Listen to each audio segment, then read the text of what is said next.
Hello పిల్లలు, ఈరోజు నేను ఒక నీతి కథతో మీ ముందుకు వచ్చేసాను. సో అందరూ వినడానికి సిద్ధంగా ఉన్నారా? అయితే ఇంకెందుకు, మనం కథలోకి వెళ్ళిపోదాం. రైతు పాము. అనగనగనగా ఒక రైతు ఉండేవాడంట. ఆ రైతు ఒకసారి ఒక అడవిలోంచి వెళ్ళాల్సి వచ్చింది.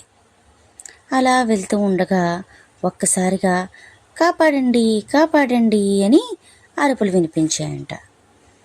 ఏంటా అరుపులు అని చుట్టూ చూస్తే ఒక చోట మంటలు అంటుకుని ఉన్నాయంట. అయ్యయ్యో, మంటలు మంటలు అని దగ్గరికి వెళ్ళి చూసేసరికి ఆ మంటల్లో ఒక పాము కాలిపోతూ కనిపించింది. అయ్యయ్యో పాపం, పాము కాలిపోతుంది అనుకుని దాన్ని కాపాడాలని ఒక పొడుగాటి కర్రతోటి తీసి దాన్ని కాపాడాడంట. అయితే ఆ పాము కాపాడిన వెంటనే బయటకు రాగానే ఆ రైతుని కాటేసి చంపేసిందంట.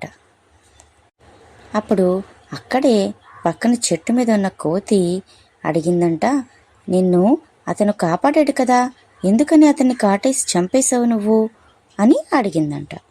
అప్పుడు పామంది, కాపాడడం అతని స్వభావం, చంపేయడం నా స్వభావం, అందుకే నేను కాటు వేశాను అని చెప్పిందంట.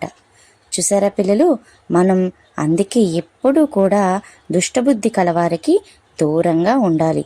అది ప్రమాదాన్ని కలిగిస్తుంది అని తెలిసి కూడా దాని దగ్గరికి వెళ్ళడం చాలా తప్పు. అర్థమైంది కదా? ఈరోజు మీరు నేర్చుకునే ఈ కథని మీ స్నేహితులతో కూడా పంచుకోండి. రేపు మరొక కథతో మళ్ళీ కలుద్దాం. Bye bye. ఇలాంటి కథలు మరెన్నో వినడానికి మన ఛానల్ని లైక్, షేర్ అండ్ సబ్స్క్రైబ్ చేసుకోండి. అలాగే ఈ కథని మీ స్నేహితులకు కూడా షేర్ చేయండి.